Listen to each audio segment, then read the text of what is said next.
Oke, bertemu kembali di episode perdana dari Kopites Podcast. Wah, ini adalah podcast yang konsepnya adalah fans Liverpool yang mencoba untuk ngobrolin semua hal yang berhubungan dengan Liverpool dan sepak bola.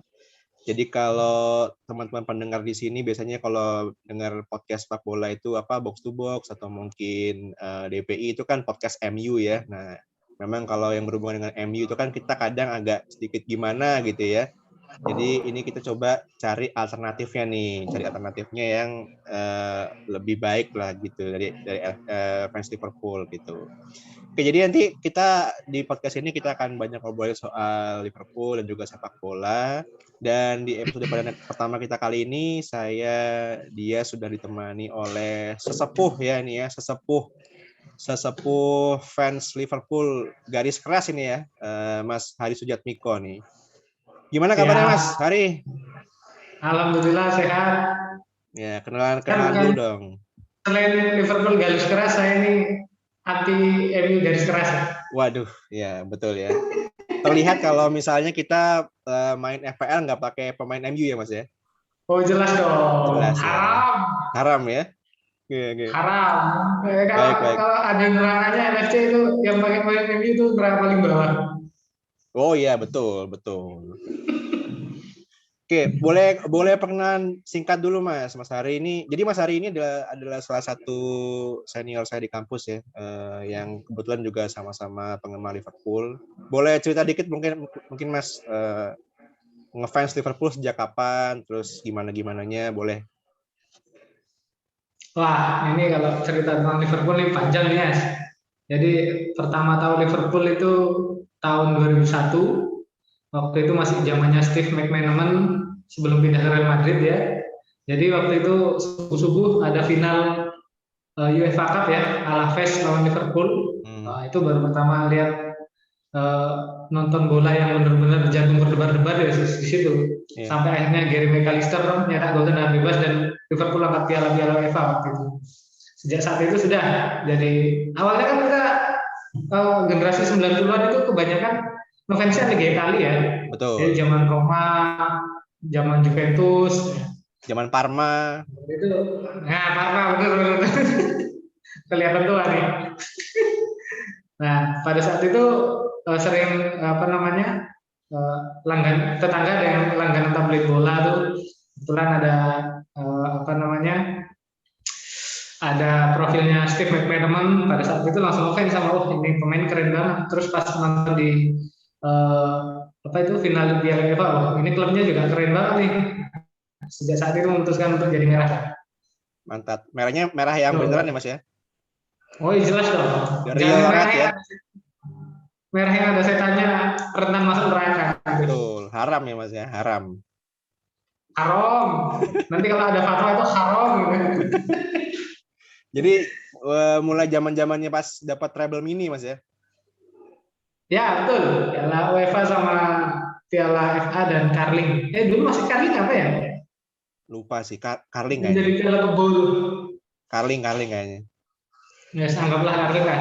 Udah lama banget itu dia udah. Sip. Terus pas jaya-jayanya kita ya pas 2005 tuh saya sempat nonton babak pertama sudah hopeless. Terus pas setelah Gerrard ngegolin itu tumbuh lagi semangatnya. Alhamdulillah bisa menang. Sip. Jadi udah ngerasain naik turun ya Mas ya? Banyak turunnya sih ya. Betul. Sudah merasakan zaman-zaman kegelapan ketika tim Liverpool dihuni pemain-pemain semacam David Enggok gitu ya. Kemudian Kyrgiakos ya. Anthony Letelek. Ya, Letelek. Sinama Pongole. Dan legenda kita Jess Spearing yang bakal ngegantiin Gerrard ternyata. Betul. Sama Charlie Adam ya. Oh iya, andalan itu. Oke, jadi di episode perdana kita kali ini kita akan ngomongin beberapa hal. Khususnya ini kan kita masuk di awal musim Mas ya, di awal musim. Ya, musim. Bursa transfer juga barusan selesai, kemudian IPL juga baru mulai dan juga UCL juga baru mulai ya, habis Ya. drawing gitu kan ya. Jadi kita akan ngobrolin, mungkin kita masuk dulu ke segmen yang pertama ya. Jadi segmen pertama ini kita akan ngobrolin tentang hasil bursa transfer gitu ya, hasil bursa transfer Liverpool, di mana kalau kita lihat kan memang Liverpool di musim ini bisa dibilang adalah salah satu klub yang bisa dibilang minim pergerakan lah ya, khususnya mungkin dari pemain yang masuk gitu. Kebanyakan adalah melepas pemain dan juga memperpanjang kontrak pemain. Nah kalau mungkin kita review dulu nih Mas, kalau kita mengacu dari Transfermarkt gitu ya.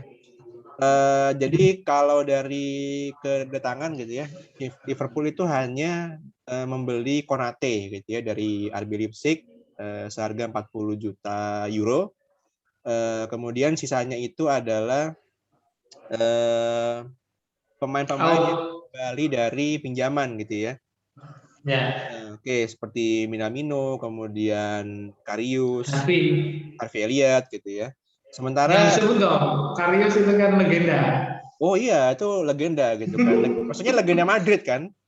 Ya, Legenda Madrid kan maksudnya kan? ya, betul.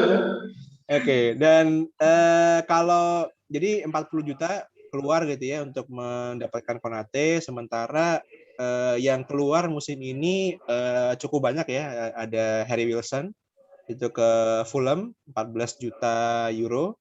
Kemudian ada Sadan Shaqiri ya. Sadan Shaqiri ke Lyon sekitar 6 juta euro. Kemudian ini ada sebenarnya ada yang cukup mengejutkan ya. Jadi Shaqiri itu kan fee-nya 6 juta euro. Sementara ada lagi itu ada yang kita jual adalah Taiwo Awoniyi. Enggak, siapa tuh? Itu dijual harganya 6 juta 500 ke Union Berlin. Yes. Jadi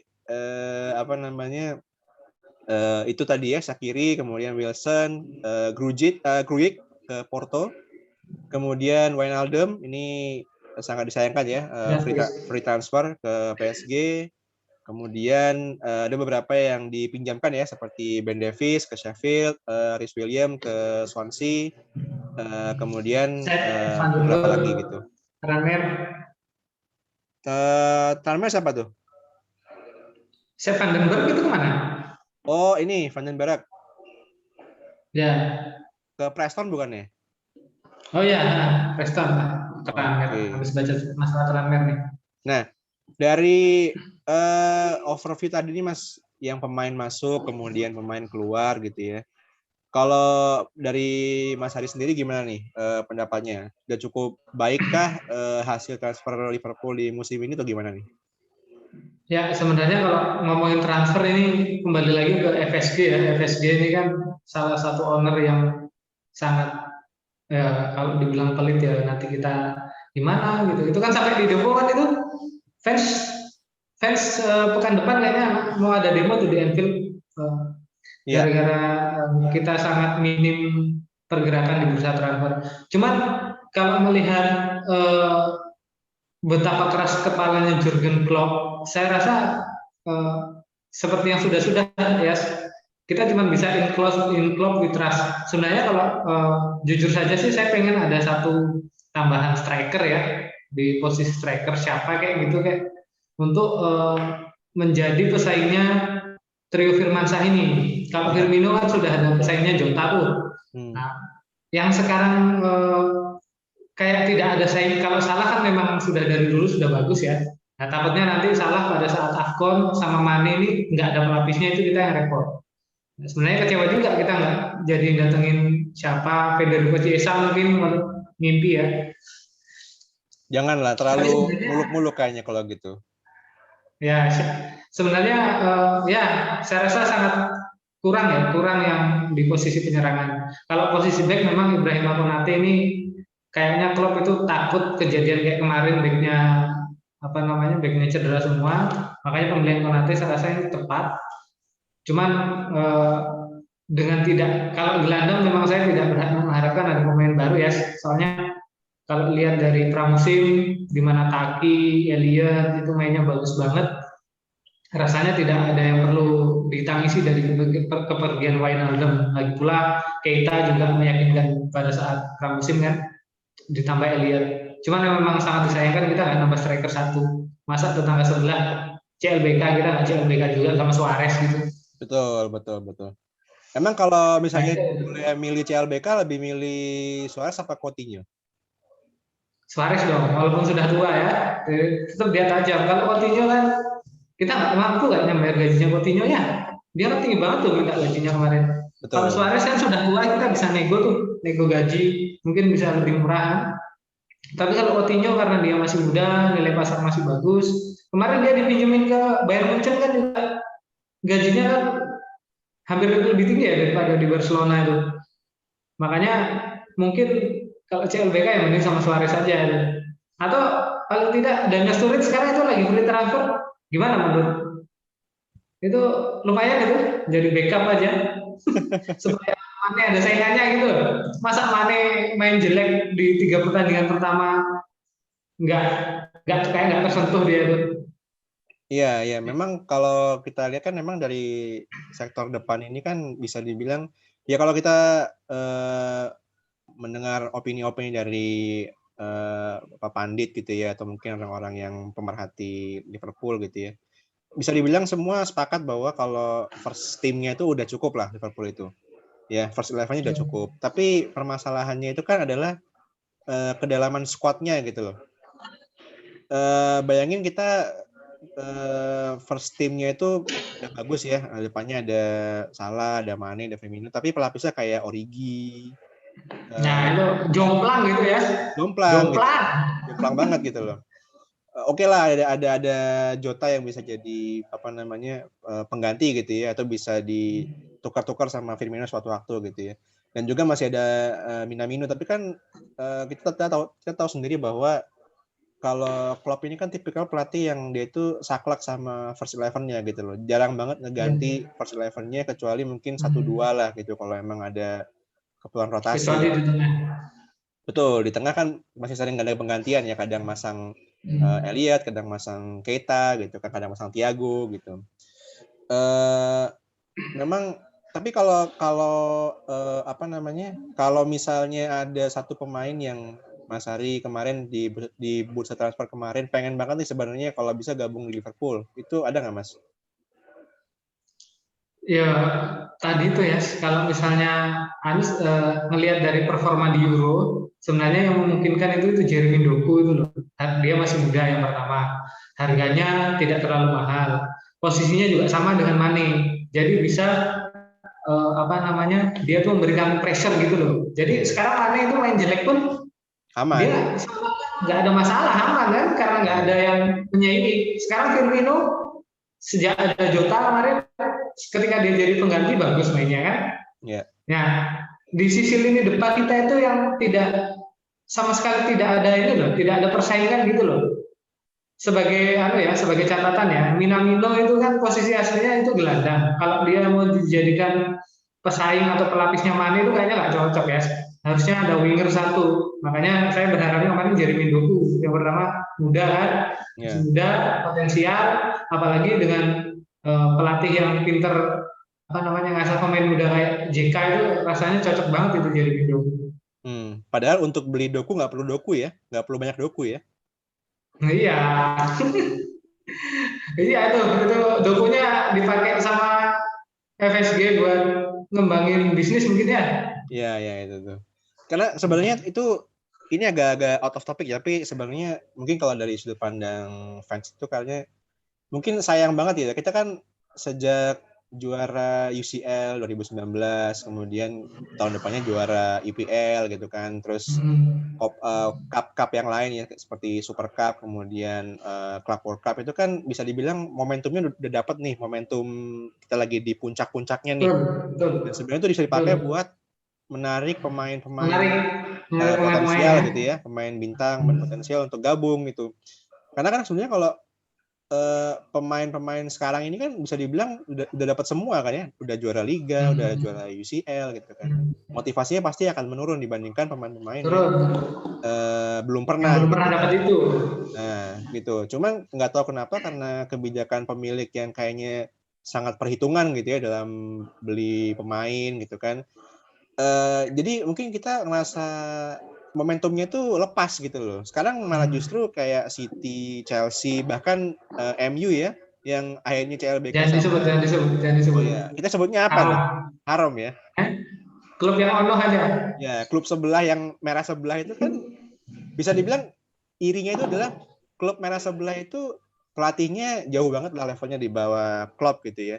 Dan kemudian prestasi pun 4 tahun nggak dapat gelar apa-apa gitu kan. Tapi masih bisa untuk mendatangkan pemain-pemain kelas dunia dan masih lapar gitu loh buat memperkuat squadnya gitu loh. Ya kita kadang ini di sana sih lihatnya. Ya mungkin juga karena ini ya, kalau menurut saya karena yaitu tadi kekeras kepalanya Jurgen Klopp yang dia tuh seolah-olah merasa sudah puas dengan skuadnya. Kan selama bursa transfer kemarin kita nggak ada dengar Klopp mau beli penyerang. Yang ada kan gelandang, siapa Musim Awar lah, Kamavinga lah, Renato Sanchez lah.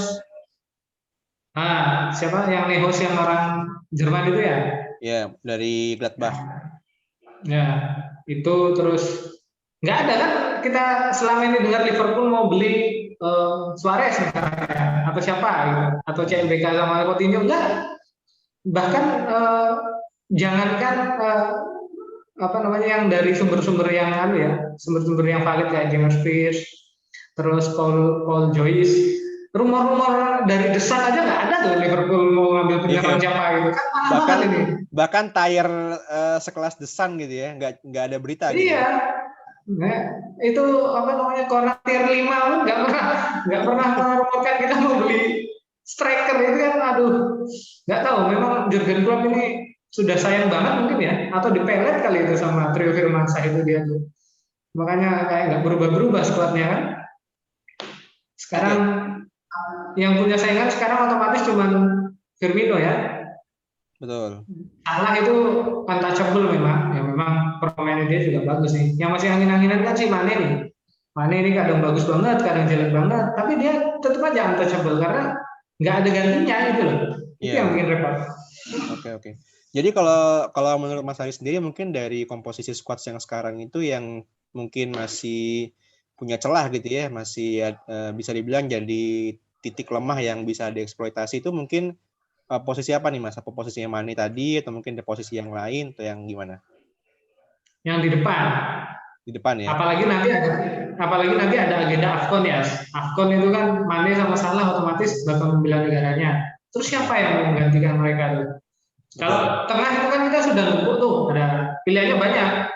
Thiago, Fabinho, sama Henderson kan pilihan pertama. Pelapisnya kan ada Elliot, ada Keita, terus ada Milner. Itu kan ada Ox, itu kan nggak terlalu jauh tuh bedanya tuh level-levelnya mereka. Cuman kalau di posisi penyerang ini ibarat pemain utamanya itu pemainnya Persija, terus pemain cadangannya itu pemainnya PSBK Kabupaten Blitar atau Kabupaten Pasuruan itu loh. Yeah. Kan jauh. Levelnya jauh level 1 dan level 4. Kalau coba kita lihat tetangga sebelah ya, Chelsea lah misalnya. Chelsea itu Werner, Lukaku, pelapisnya Werner. Yeah. Terus Mason Mount pelapisnya Pulisic. Kai Havertz pelapisnya Hakim Ziyech. Mereka kan ngerti kan? Jangan disebut PSG lah, kalau PSG sudah overpower. Klub sebelah aja Chelsea itu. Lah kita sama sekali jujur saja mengecewakan ya, bursa transfer ini sangat mengecewakan menurut saya. Ya. Bahkan di deadline day kemarin masih bisa mendatangkan Saul ya, yang sebelumnya juga rumornya juga sempat keras dia akan ini ke Liverpool gitu ya. Kita angkut kan ya, Saul itu kan rumornya juga kita angkut, tapi yang kita bahas tempo hari di grup itu skenario-nya tidak terjadi seperti itu, ternyata malah Saul malah dibajak sama Chelsea. Ya Chelsea ini juga saya rasa ini sangat berbahaya ini nanti Chelsea di IPL ini karena mereka sudah punya momentum juara UCL, apalagi sekarang skuadnya juga kedalaman skuadnya juga sangat baik ya. Ya. Ini salah satu ya kira-kira nanti kalau kira-kira dia finish nomor 2 lah di bawah kita. Amin. Oke, kita hold dulu pembahasan untuk IPL ya. Kita mungkin lanjutkan dulu untuk dari transfer ya. Jadi dan mungkin dari transfer musim ini kan Liverpool justru lebih dikenal sebagai klub perpanjangan kontrak gitu ya. Karena kalau klub yang lain itu kan beritanya gitu kan berhasil mendapatkan ini gitu kan, deal dengan ini, tapi Liverpool itu beritanya adalah perpanjang kontrak pemain banyak banget gitu ya. Siapa? Henderson, kemudian Robertson, banyak lah. Tinggal salah aja yang belum. Salah belum ya? Kayaknya masih nego kayaknya. Masih nego ya. Oke. Nah, kalau dari pendekatan manajemen dan klub sendiri yang di musim ini lebih banyak untuk mempertahankan pemain yang ada, pilar-pilar tim yang ada ini, kalau menurut Mas Ari sendiri gimana? Apakah sudah merupakan langkah yang tepat atau mungkin seperti apa? Kalau secara chemistry mungkin dapat ya karena mereka kan mainnya sama itu aja. Cuman kan kalau secara taktik untuk mengarungi liga, IPL, JL itu rasanya sangat riskan ya. Karena kita tidak punya backup plan B-nya kita nggak ada gitu. Selama ini ya udah itu aja gitu, taktiknya udah gitu. Kalau ketika mentok kita tidak ada tidak ada pemain yang bisa menjadi change maker gitu loh. Jadi rasanya memang chemistry-nya memang dapat ya, cuman kita tetaplah butuh wajah baru untuk variasi gitu loh ya. Ya, betul. Jadi sebenarnya merupakan salah satu langkah yang tepat juga mempertahankan pilar-pilar tim, tapi memang jika dibenturkan dengan padatnya jadwal di musim ini ya cukup riskan juga ya Mas ya. Betul, sangat berbahaya lah, riskan itu, karena yang pertama klub lain itu sudah berkembang ya, taktiknya mereka sudah berkembang, sudah ada perubahan. Nah kita kayak gitu-gitu terus kan gampang terbaca. Contoh lah tahun lalu sebenarnya kita mainnya bagus tuh, karena apa? Karena secara chemistry kita dapat. Tapi ketika kita ketemu sama lawan-lawan yang defense, kita nggak bisa ngapa-ngapain kan? Karena kita tidak ada pemain yang bisa dijadikan change maker gitu loh. Ya. Dan memperpanjang kontrak pemain ini sebenarnya menyalahi janjinya FSG juga kan? Kan sempat dibahas di Atletik itu bahwa tahun depan Liverpool tidak akan belanja tahun ini karena tahun depan mau regenerasi. Tapi mana regenerasinya, orang pemain-pemain tua aja diperpanjang kontraknya semua. Iya. Aneh. Betul. Mungkin maksudnya adalah boleh memperpanjang kontrak asal gajinya masih dalam ininya FSG kali ya. Ya, tapi bertolak belakang sama janjinya FSG bahwa musim depan akan regenerasi. Percuma ya. Ngapain mau regenerasi, perpanjang kontrak kalau musim depan diregenerasi? Atau mungkin mereka bakal dijual dengan harga yang lebih tinggi karena mereka kontraknya masih panjang ya. Mungkin seperti itu. Tapi yang jujur kalau bursa transfer yang saya khawatirkan yang malah datang pada saat setelah deadline day itu ya, atau pada saat deadline day bahwa Michael Edwards akan meninggalkan Liverpool itu nggak memperpanjang kontrak, malah itu sekarang yang jadi concern kita sebenarnya. Karena iya benar. Ini jenius. Tapi itu sekarang terakhir gimana ya update-nya Mas ya? Kalau kemarin kan terakhir pas di deadline day itu kan masih santer beritanya memang dari Michael Edwards itu mau tidak akan memperpanjang kontrak gitu ya. Tapi ada update-nya nggak Mas ya? Maksudnya akhirnya apakah bisa dinego sama manajemen atau gimana? Sampai saat ini belum ada kabar update bahwa Michael Edwards akan memperpanjang kontrak. Ya kalau saya lihat dari fanbase itu sih karena Michael Edwards kecewa karena nggak dikasih uang belanja ya. Ya benar sih, benar gitu kan. Siapa coba yang betah, dia sudah berusaha tapi nggak dikasih uang belanja kan? Iya. Kecewa dia. Asal nggak pindah ke klub sebelahnya. Nah itu kita IPL ini kan udah sangat kompetitif gitu ya. Kalau kita melepas elemen kunci kita ke sesama pesaing di liga kan ya sangat disayangkan, blunder gitu ya. Oke Kak, jadi gimana? Otaknya transfer Liverpool kan ada di dia selain Jurgen Klopp kan. Betul. Oke, jadi intinya kalau dilihat di rating Mas, performa transfer Liverpool di musim ini skala 1 sampai 10 di angka berapa kira-kira? Di angka 6 ya, grup. Harus remedi berarti ya? Ya, enggak sih. Kalau kalau apa namanya, kalau kuliah itu dapat BC lah ya. BC ya. Yang penting nggak ngulang gitu ya. Yang penting kan. Oke, baik Tapi kalau gitu. soalnya sudah ada Konate merupakan langkah bagus dan mempertahankan Elliot, memberi kesempatan Elliot itu juga langkah yang bagus. Cuman sayangnya tidak diperkaya dengan rekrutan yang lebih segar. Ya, apalagi memang selain jumlah kompetisi yang sangat banyak di Inggris sendiri gitu ya, ada 4 kompetisi. Di musim ini pun juga ini ya, apa namanya, agenda internasional juga banyak banget kan, karena tahun depan udah Piala Dunia tuh. Betul, ya padat lah. Oke. Makanya Baik, kan kalau sampai ada petisi bahwa Liverpool melarang pemain untuk international break itu kan. betul. Petisi atau kebijakan klub itu kemarin? Kemarin kalau nggak salah Buktinya kan, kebijakan klub sih. ya, buktinya kan Fabinho, terus Alisson. Alisson dan Firmino itu nggak main kemarin pada Brasil kemarin lawan Chile. Nggak dipanggil Ya, malah ya, nggak dikasih nggak izin. dipanggil. Karena memang itu kan apa namanya, pertama dari alasan kebugaran, yang kedua kan memang kalau memang mereka keluar negeri kan mereka harus karantina 10 hari kan. Ya, betul. Jadi makin banyak waktu yang dipakai ya kebuang gitu ya. Oke Mas, kita geser dulu ya ke segmen kedua, yaitu soal proyeksi dan juga prediksi Liverpool di IPL dan UCL gitu ya.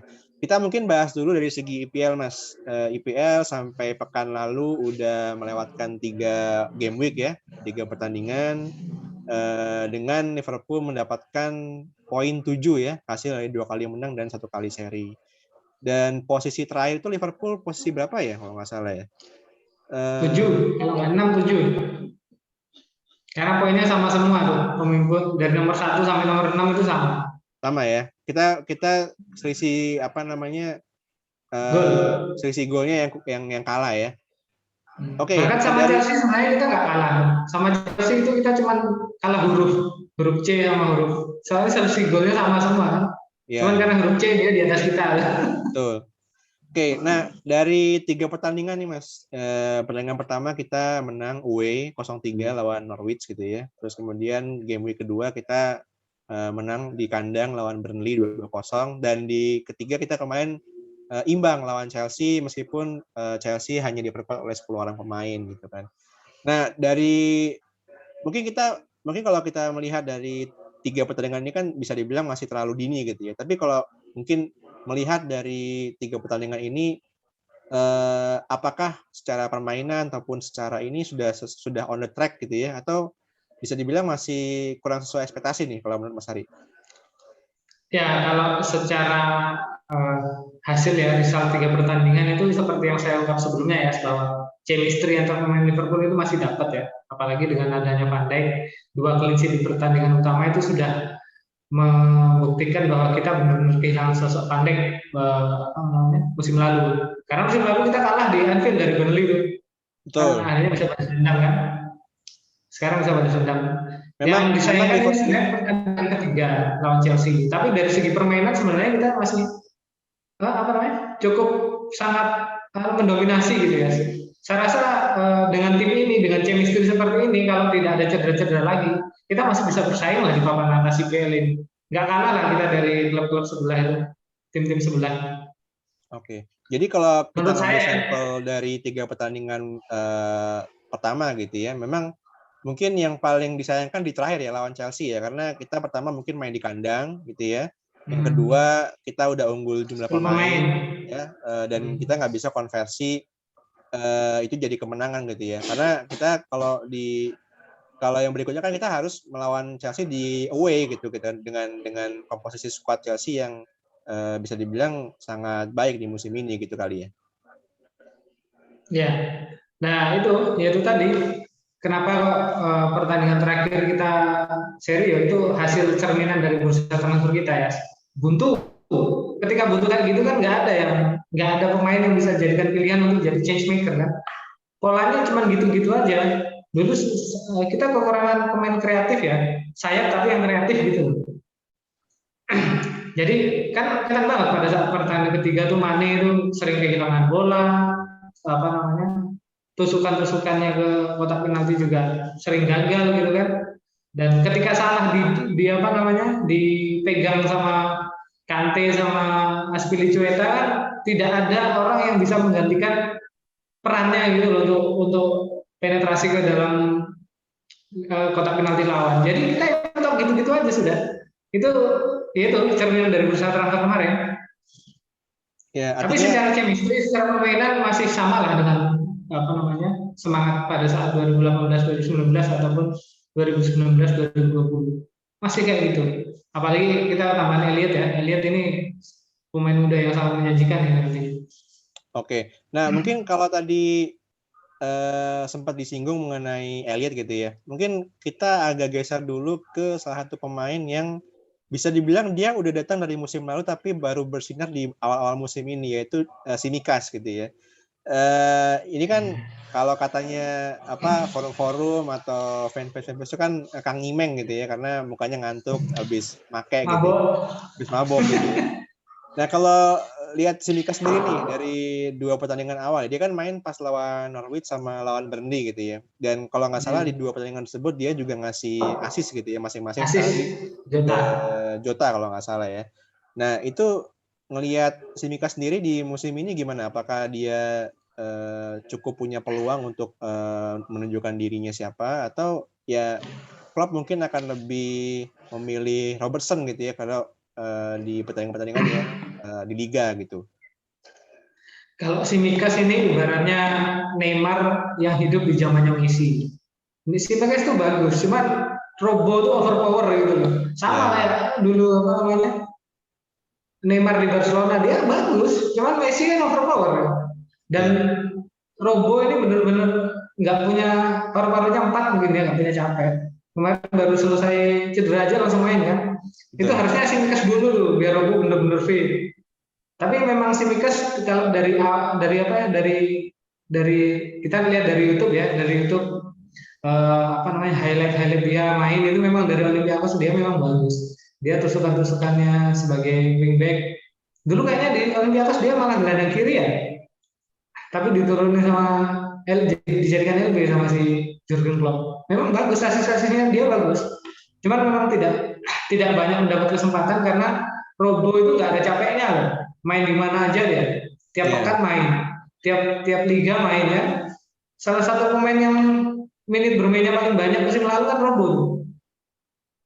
Makanya si Mikas jadi kesannya terpinggirkan. Tapi sarannya juga si Mikas itu jangan terlalu banyak gadang lah supaya dia sering main. iya, kasihan kita kalau Mungkin lihat di foto gitu kan, di videonya kayak orang habis bangun tidur langsung disuruh main gitu kan. itu dah. Mungkin klub juga gitu. Awalnya dia mau masang si Mikas sebenarnya waktu lawan Chelsea, tapi dilihat mukanya, ah ini bocah baru bangun tidur sih, udah Robo aja yang main. Tapi kalau kemarin misalnya klub lebih memilih untuk masang Tsimikas lawan Chelsea jadi starter gitu ya, apakah mungkin hasilnya akan berbeda gitu? Ya mungkin bisa berbeda ya, soalnya kan Robo kemarin juga beberapa kali keteteran lawan siapa ya, siapa Mason Mount ya, sama Kai Havertz. Ya, Karena dia belum benar-benar pulih gitu loh.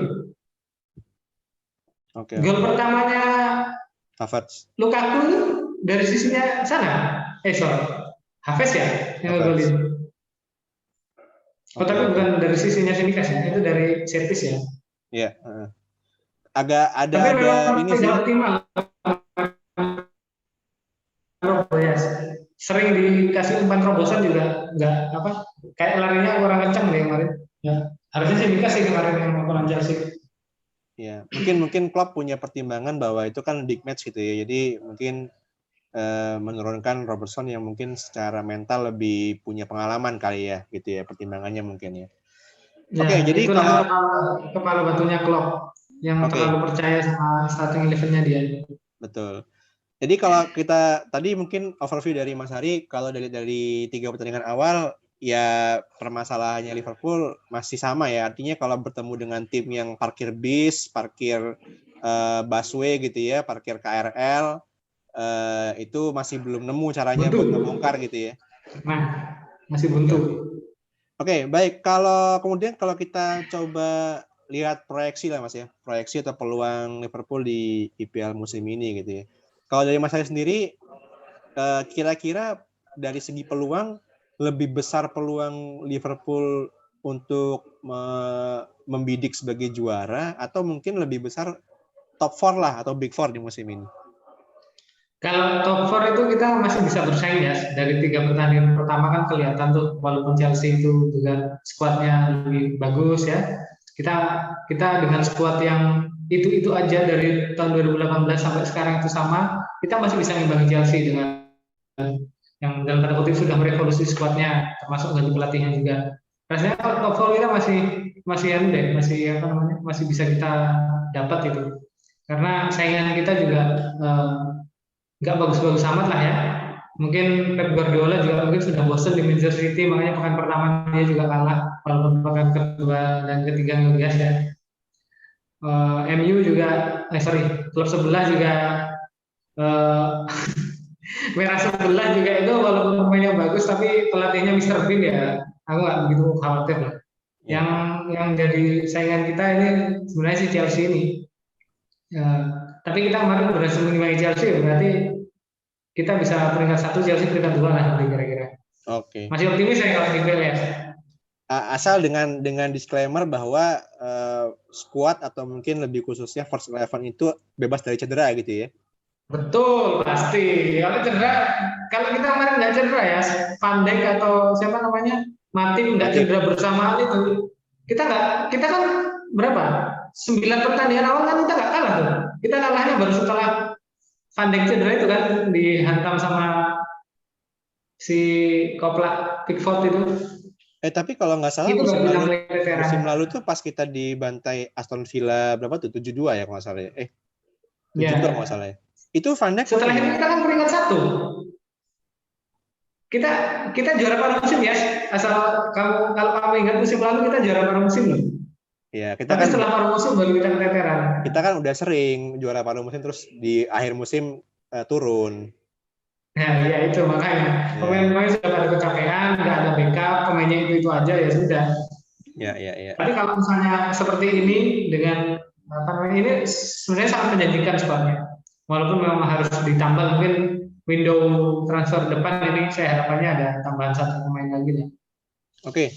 Kalau kita tadi mendengar jawabannya Mas Ari kan berarti masih optimis bisa juara lah ya, misalnya bisa asalkan bebas dari cedera bisa juara gitu ya. Nah, tapi kalau mungkin dikucutkan nih, Big Four-nya kira-kira siapa nih Mas? Big Four? Ya seperti yang saya bilang tadi, Chelsea dan 2 Manchester. Saya mau Arsenal itu kasihan nih, makanya ya Chelsea sama 2 Manchester. Ya, baik. Ya, kita sebagai fans Liverpool yang pernah mengalami zaman-zaman trio LBB gitu ya, Lambert, Balotelli, Borini, kemudian David Enggo, kemudian Kyrgiakos, Konchesky gitu ya. Jovanovic.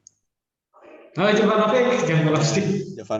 Ya, kita bisa berempati gitu ya dengan kondisi Arsenal sekarang ya. Makanya saya menyebut dari tadi udah. Iya. Termasuk Biko nggak ada sebut ya. Itu saya menghormati ya. Iya. Membesarkan hati gitu ya. Encourage. Oke. Tapi mungkin singkat aja Mas. Tadi kan sempat disinggung Chelsea, City sama merah sebelah nih ya. Mungkin singkat aja untuk masing-masing klub ini yang menjadi faktor utama bisa menjadi pesaing Liverpool dalam 4 besar tuh Mas. City apa, Chelsea apa gitu. Kalau Chelsea seperti tadi mereka fresh ya, habis merevolusi pemain ya. Karena pelatihnya sama kedalaman skuadnya terutama lini depannya ini kan sangat bagus. Kalau Manchester Biru itu kan tahu sendiri Guardiola tidak pernah terlempar dari 4 besar selama dia berkarir kan. Dia kan salah satu pelatih yang jenius, seharusnya masih tetap jadi bahaya. Dan kalau di merah sebelah, jujur saja faktornya cuma 1, CR. Meskipun sudah tua, dia kan unstoppable ya. Apalagi kalau dia nyetak gol-gol penting kan itu sangat berbahaya ya. Makanya saya menempatkan merah sebelah itu bisa jadi saingan di top 4 nanti. Oke. Baik. Selain CR nggak ada yang bagus sih mereka tuh. Paling si Bruno doang. Bruno pun kalau nggak ada penalti juga jadi apa dia. Paling jadi Malutina doang dia tuh. Ya. Oke. Baik, itu untuk di IPL ya. Nah, sekarang mungkin terakhir kita geser ke UCL nih. Nah, kemarin baru beberapa hari yang lalu keluar ya Seru ini, seru. Ya. drawing UCL musim ini di mana Liverpool masuk di grup B ya. Di grup B bersama Atletico, Porto, dan AC Milan. Nah, mendapatkan drawing yang seperti itu, Mas. Kalau dari Mas Haris sendiri, apakah cukup senang dapatkan lawan seperti itu, atau mungkin justru, wah ini lawan-lawan yang berat yang bisa mempersulit Liverpool buat lolos ke babak berikutnya nih? Sejujurnya reaksi saya hampir sama kayak Jurgen Klopp ya. Ketawa saya. Ya ketawa miris ya sebenarnya ya, karena kan kok bisa apa klub-klub kayak gini jadi apa namanya jadi lawan kita di satu grup, harusnya kan ya di babak selanjutnya. Tapi hikmahnya kita bisa tiap minggu dapat suguhan bagus dari UCL, karena Liverpool pasti pertandingannya seru-seru kan. Ya, pasti jadi prioritas TV ya. Ya, saya video.com. Oh, gitu. Baik. Nanti kita nomor ya. Tapi dengan kayak begitu rasanya masih bisa berpeluang lah. Dari Porto kan kita bagus rekor kita sama Porto ya. Terus sama Milan juga. Ya Milan kan baru bangkit. Saya rasa tidak terlalu banyak mengancam nantinya. Apalagi habis ditinggal Hakan Calhanoglu dan tidak ada pemain, mungkin Giroud aja ya pemain barunya Milan itu. Ya, dan jadi tinggal Donnarumma juga kan? Yang perlu gimana? Dia kan juga ditinggal sama Donnarumma. Oh ya, Donnarumma, Calhanoglu, dan makanya saya nggak terlalu khawatir kalau sama Milan. Ya yang Atletico Madrid ini, apalagi mereka habis datang Griezmann lagi tuh, yang dibuang dari Barcelona. Kenapa nggak pindah ke kita aja ya? Barcelona bayar utang tuh. Harusnya Griezmann ke Atletico, Suarez ke kita gitu sih. Ya boleh lah kalau gitu. Iya karena kalau melihat dari tim yang segrup sama kita ya, memang kan Atletico ini bisa dibilang tim yang bisa dibilang kryptonite-nya klub, bisa dibilang itu nggak sih? Jadi kita tuh selalu sulit untuk menghadapi lawan yang mengandalkan fisik, kemudian main keras, terus menghalalkan segala cara gitu kan. Parkir bus. Ingat kan parkir bus mereka juga kan? Iya, apalagi kita kan terakhir ketemu Atletico yang kita kalah gagal lolos di UCL 1920 kan, yang kita kalah gara-gara Adrian itu kan. Ya. Oke. Gara-gara apa namanya? Itu skema UCL yang agak nggak adil itu. Kenapa kok pada saat imbang agregat sama, gol tandang harusnya tidak diakui ya pada pertandingan kedua itu. Karena kan gol tandang hanya 90 menit. Masa kita cuma punya waktu 90 menit untuk gol tandang di kandang mereka, di leg 2 mereka punya 120 menit untuk nyetak gol dan jadi gol tandang. Itu kan nggak adil. Oh iya. Tapi untuk UCL ini rasanya kalau lolos grup saya masih yakin ya. Lolos grup kita sama Atletico mungkin nanti ya. Oke. Dan hikmahnya kita tiap minggu jadi punya tontonan seru nih guys. Dan pasti disiarin di TV, masa nggak disiarin? Keterlaluan tuh ini nggak siarin NFC grup kayak gitu. Sebenarnya ada hikmahnya juga Liverpool masuk di grup yang kata orang-orang grup neraka gitu ya, grup berat, karena biasanya Liverpool itu penyakitnya adalah suka mempersulit diri sendiri gitu loh. Jadi pas lawan gawan yang gampang gitu ya, mesti dipersulit gitu. Pokoknya gimana caranya supaya ribet, supaya susah gitu ya. supaya match day terakhir seru gitu mungkin ya. Benar, karena kayaknya selama jadi fans Liverpool gitu ya, sangat jarang sekali kita tuh bisa lolos dengan mudah, juara dengan mudah gitu ya. Selalu pokoknya harus ada dramanya dikit baru kayaknya biar bisa disombongin gitu loh ketika kita adu banter sama tim lain gitu ya. Lihat nih, kita juara UCL 2005, ketinggalan 3-0 di babak pertama, kita balik gitu kan.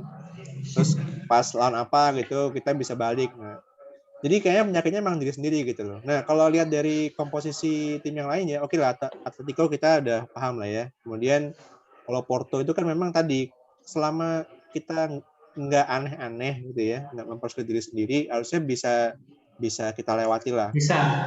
Bahkan Porto kita Porto itu kan tim yang kalau di UCL sering kita bantai juga kalau nggak salah ya. Ya, kita kan menang 4-0 di kandangnya Porto. Setelah itu tahun depannya kita menang 3-1 kan gitu. Iya, betul. Waktu kita juara UCL kan kita di perempat final tuh lawan Porto menang 4-0 di kandangnya mereka. Rasanya Yes. apalagi di sana ada agen kita sekarang, Marco Grujic. Betul, tapi nggak tahu juga nih apakah dia jadi agen, apa dia jadi barisan sakit hati gitu kan. Beda juga gitu. Nah, kalau Milan ya mungkin ya di satu sisi mereka punya semangat gitu ya untuk pertama kali sejak mungkin 10 tahun terakhir mungkin dia 9. Mereka ya.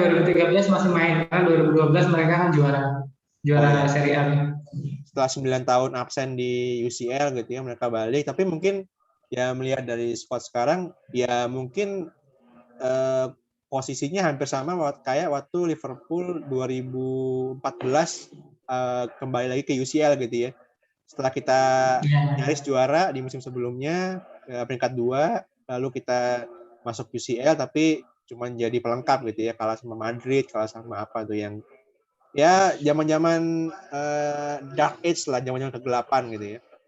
Ya, zaman kita dibantai 3-0 sama Cristiano Ronaldo di Anfield. Betul. Ya, Oke, Milan jadi mungkin seperti itu nanti. Tapi saya tidak ngomong dibantai sama kita ya. Kasihan banget. Milan kan salah satu tim legenda. Mungkin mereka bakal kesulitan ketika nanti menghadapi Atletico Madrid. jadi kalau sama kita kan biar seru kan pasti kita mempersulit diri sendiri. benar. Pokoknya kalau lurus aja, slow aja tuh bukan Liverpool itu ya. Oh iya. Itu PSG itu berarti ya. Oke, terakhir Mas di UCL sendiri, kalau Mas Hari sendiri prediksinya Liverpool kira-kira bisa melaju sampai sejauh mana? Nah ini yang agak berat ini. Ketika kita nanti seandainya performa kita tidak bagus di fase grup, kita kan otomatis lolos ke perdelapan finalnya ini peringkat 2. Nah di liga saingan-saingan kita kan sudah banyak yang memperkuat tim kayak terutama PSG gitu ya. Lolos sampai semifinal rasanya sudah sangat baik ini ya untuk musim ini ya. Soalnya tim lain ini memperkuat kedalaman squadnya juga bagus ya. Kalau UCL sendiri mungkin yang memang patut diwaspadai ya ini Paris ini karena ada mantan kita di sana dan juga ada banyak lah mereka ya sampai di PS itu di band ya yang sekarang main pakai PSG tidak diterima di sini gitu kan. Nah ya mungkin ketika kita bisa lolos di fase grup dan perdalaman final rasanya masih bisa lolos perempat final kita sampai lolos semifinal itu sudah sangat prestasi buat kita ya. Syukur-syukur juara. Yeah. Apalagi dengan jika klub tidak menambah atau jika manajemen tidak menambah pemain, kita kan tahu sendiri di Inggris itu kompetisinya banyak banget ya. Rasanya agak berat kalau di UCL. Oke, jadi kayaknya pendapat Mas Haris sih kayaknya mewakili pendapat mayoritas fans Liverpool musim ini. Artinya tidak berekspektasi banyak gitu ya. Artinya kalau istilahnya kita berharap yang sebaik mungkin, tapi ya kita tidak terlalu berekspektasi karena kita juga ya kita tahu diri lah ya membandingkan dengan pesaing-pesaing lain yang secara keuangan lebih bagus, bisa mendatangkan pemain ini itu, ya kita bisa bermain dengan baik, bisa meraih poin maksimal di tiap laga, ya itu udah baik lah, udah lebih dari cukup untuk musim ini. Soalnya kalau di UCL juga tricky ya, tricky itu kan kayak kemarin itu loh kayak pada saat kita nggak lolos dari perempat final ketemu Atletico Madrid, itu kan butuh strategi. Kalau sistem maraton kayak liga itu kan rasanya kita masih bisa klub masih bisa ngatasi pengaturan pemainnya. Tapi kalau sudah masuk ke fase knockout itu kan tricky gitu loh. Harus pinter-pinter milih pemainnya, siapa aja yang main, belum-belum kalau misalnya kita ada yang cedera. Makanya saya agak pesimis kalau di UCL. Oke, baik. Oke, kalau gitu kita untuk episode perdana kita kali ini kita cukupkan ya. Jadi terima kasih banyak Mas Hari untuk waktunya terima kasih banyak sudah diundang. Episode ini ya. Benar kan, dari estimasi 30 menit kita jadi hampir sejam gitu kan, karena emang nggak bisa kita batasin kalau kita ngomongin sesuatu yang kita suka gitu ya. Kita cintai ya. Betul, Iya betul, dong. betul. Ini 2 jam pun masih betah ini kayaknya. Yang masalahnya nanti yang ngedit Solo nanti yang edit. Iya sih. Iya. Oke, jadi siap. Oke, makasih banyak Mas Hari. Kita untuk di episode yang berikutnya ya kita akan coba coba kita rutinkan gitu kan. Kita akan bahas topik-topik yang terkini, yang terupdate, khusus yang terkait dengan Liverpool dan juga terkait dengan sepak bola. Oke, kalau gitu terima kasih banyak untuk yang mendengarkan. Saya Dias dan juga Mas Hari. Thank you, makasih banyak. Siap, sehat selalu ya, sukses. Sip.